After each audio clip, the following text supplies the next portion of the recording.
Dietitian. I'm your host Amanda, and today we'll be preparing barbacoa tacos.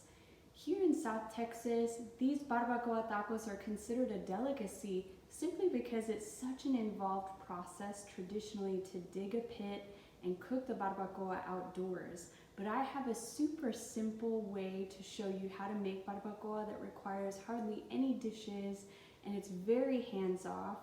This is a high-protein breakfast that has a lot to bring to the table, and we'll talk more about the nutritional benefits as we go along.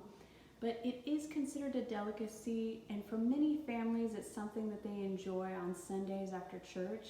So it's one of those special dishes, and with the holidays here, it's a perfect dish to prepare for your loved ones.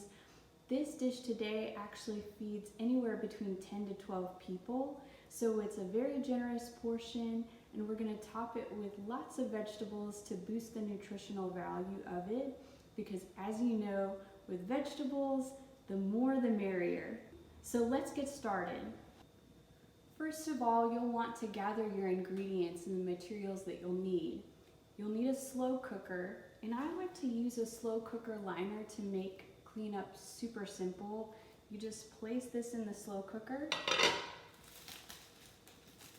and once you're finished cooking, you don't have any cleanup to do. You simply pull the bag out, toss it, and that makes cleanup really easy.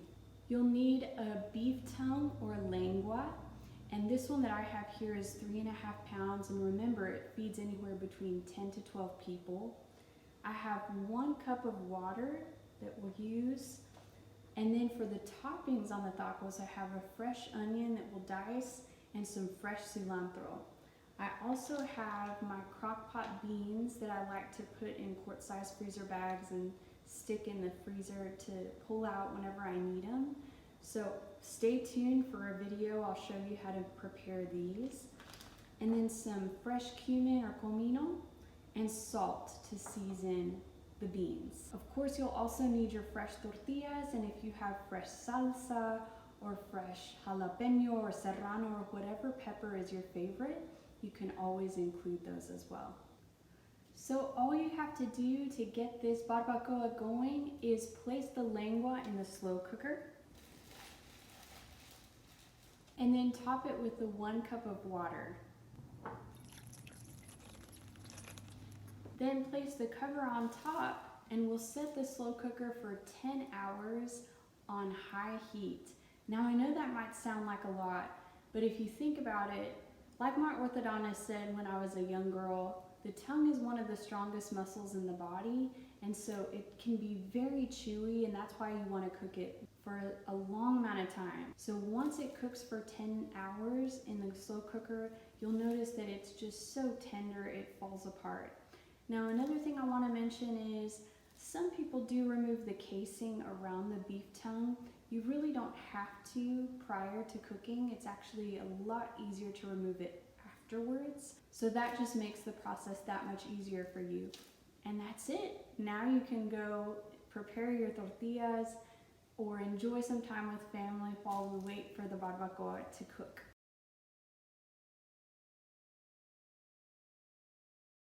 What I usually do is pull apart the cooked lengua with 2 forks to create shredded barbacoa, and that just is super simple. You can have the kids come into the kitchen and help you with that. And now we're going to take one of my homemade corn tortillas that I will show you how to make. Just stay tuned. And you're going to place some barbacoa in there, and we're going to put some of our fresh diced onions and chopped cilantro on top. Doesn't that look just beautiful? Now let's talk about some of the health benefits of these barbacoa tacos. Well, of course, they're naturally gluten-free if you use corn tortillas. They are also very diabetes friendly because the barbacoa itself has 0 carbohydrates, so it does not raise the blood sugar. You just need to watch your portion of tortillas. So this can be a very good choice, especially if your blood sugars have been running higher in the morning, to go with a lower carb option for breakfast. In 4 ounces of lengua barbacoa, you have 22 grams of protein. This is great for those of you that are on a weight loss journey or just want to maintain a healthy weight because it's very satiating and filling. And for all those pregnant mamas out there that have all kinds of cravings or get hungry in between meals, this is a great meal for you too because it keeps you feeling full longer. Additionally, all of this great protein serves as building blocks for your developing baby's organs, and that is so important, as you know. There are also about 3 milligrams of iron in a 4-ounce portion of Lengua Barbacoa, and this is great for, again, the pregnant mamas and also anyone who might have iron deficiency or low iron anemia. Remember to really enhance absorption of that iron. You can always add a source of vitamin C to boost how much iron you're absorbing. So you can squeeze some fresh lime over the top of the barbacoa taco, or you can have some fresh slices of tomato on the side, and both of those are great options that are good sources of vitamin C to help boost your iron absorption.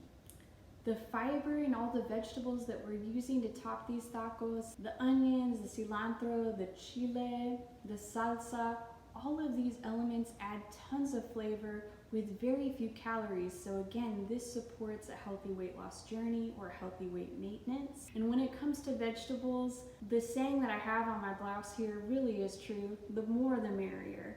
So anytime you have an opportunity to incorporate more vegetables in a dish, go for it.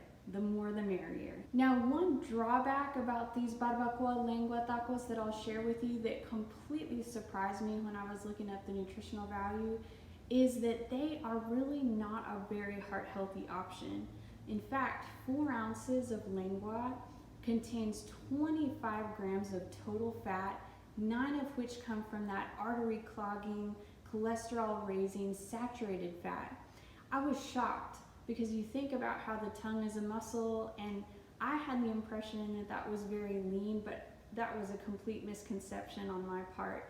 So it just goes to show you that we always need to go back and look at the numbers to really determine if something is healthy or not.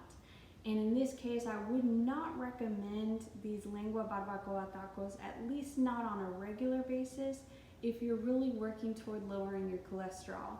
Maybe you can enjoy it once a month, but just be really careful with the amount of times that you do consume these barbacoa lengua tacos, and definitely speak with your doctor and registered dietitian to see what is most appropriate for you.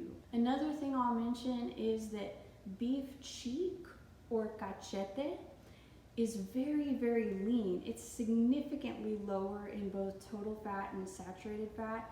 I just have not prepared that before, but it is something I'm going to be working toward, and I'll definitely bring you all a video once I have that.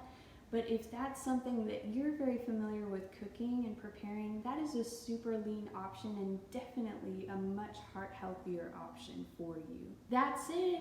Give me a thumbs up if you like this video. Leave me a comment to let me know what you learned. Share this video with a friend or family member you think might benefit. Subscribe to my channel and make sure you turn on all notifications so you don't miss a single video. Thanks so much for watching, and I'll see you next time right here in the kitchen with the dietitian.